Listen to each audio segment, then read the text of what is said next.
Le lendemain matin, le père d'Alexandre le conduisit lui-même à l'école. On s'était un peu moqué de lui, mais pas longtemps. Tous n'avaient qu'un sujet à la bouche, les étrangers qui s'étaient installés la veille. Chacun avait quelque chose à raconter et les rumeurs fusaient. C'est des forains, des voleurs, c'est mon père qui me l'a dit. Il en a croisé il y a quelques années. Pendant qu'on est au spectacle, il nous vide les poches. Il paraît même que, la journée, quand il n'y a plus personne pour les surveiller, ils vont vider les maisons et les poulaillers. Le gros Louis, le fils du maire, qui savait tout mieux que tout le monde, ajouta « Ma mère dit que c'est des curiosités. Ils sont pas comme nous, c'est des bêtes de foire, des monstres. Il y en a qui ont 4 têtes. J'espère que j'aurai le droit d'y aller, on va bien rigoler. » Dès que la sonnerie retentit, Alexandre fila. Il retourna derrière la petite butte. L'installation avait bien avancé et de nombreuses tentes se dressaient sur le terrain vague. Il cherchait la jeune gitane du regard au milieu de cette agitation. Elle n'était nulle part. Des rires familiers le firent sursauter. Il se retourna, c'était la bande du gros Louis. « Toi aussi t'es venu au spectacle gratis ? Qu'est-ce que t'as vu ?» hurla le gros Louis. « Rien. Mais qu'est-ce que vous faites ici ? Baissez-vous, vous allez nous faire repérer. Oh, ça va le blondinet. » Vexé, Alexandre se leva. Une silhouette s'approchait. C'était elle. « Hé les gars, faut se tirer. Une sorcière nous a repérés. » cria le petit chef en s'enfuyant avec sa bande. Alexandre se raidit. Elle montait lentement la butte en le fixant de son regard noir. Arrivée devant lui, elle maugréa. « C'est toi qui les as ramenés ? Qu'est-ce que tu fais à traîner ici depuis hier ? Et alors, on est en République ? Ça ne te donne pas le droit de nous espionner. » Ils s'observèrent en silence. Elle reprit radoucie. « Je ne te fais pas peur ? Alors viens, puisque tu es si curieux. » Elle lui prit la main. Alexandre se laissant emmener sans dire un mot. Sous le chapiteau rouge et or, il se sentit gêné. « Elena, que nos devuelves ahí ?» cria Hercule le géant. « Un petit paillot qui traîne par là depuis hier. » Après quelques explications, Elena lui présenta Frida, la femme à barbe. Marie et Annie, les sœurs siamoises.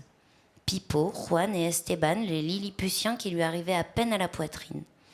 Et Félicie, une pauvre petite qui n'avait ni bras ni jambes et circulait sur une crinoline à roulettes. Elle lui présenta aussi sa mère, Apollonia. « Ma mère est voyante. Ses yeux sont aveugles, mais elle sait lire au plus profond des cœurs. Moi, je suis Hélène. Je fais danser les marionnettes. » Les forains l'interrogèrent sur la ville, l'usine, étonnés de tout ce qu'il racontait. Il parlait beaucoup et Alexandre ne comprenait pas tout. Ils avaient un accent très fort. Ils venaient du sud de l'Espagne et allaient de village en village pour présenter leur spectacle. Chacun repartit s'entraîner et Alexandre s'éloigna, attiré par un chant tout proche. Un chant, ou plutôt un rythme, comme il n'en avait jamais entendu. Derrière un rideau, un groupe d'hommes en noir aux longs cheveux chantait dans une autre langue en grattant des guitares.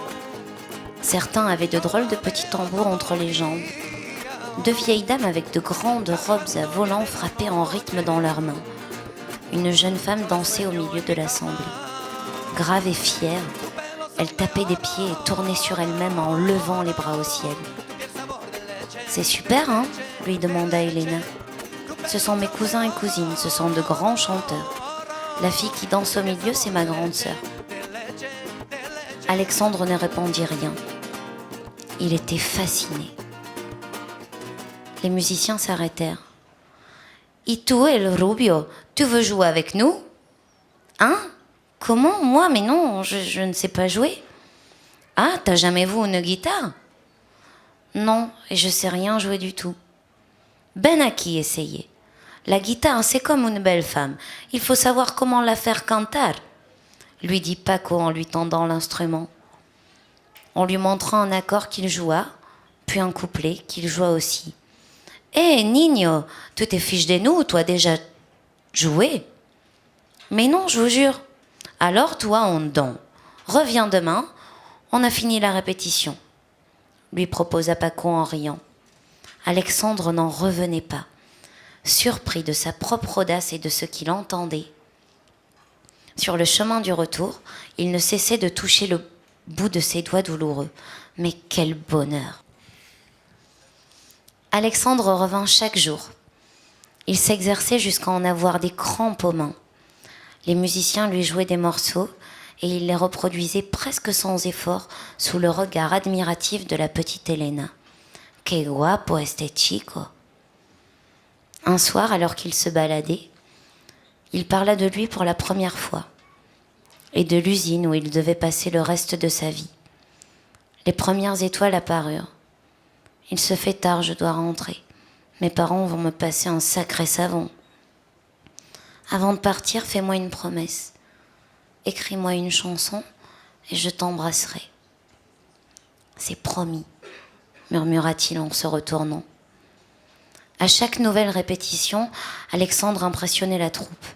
Tous venaient écouter ce jeune prodige. « Avec un petit roubier comme toi dans le spectacle, on va faire un énorme succès. » Un soir, alors qu'ils étaient nichés au-dessus des roulottes, Elena s'impatienta.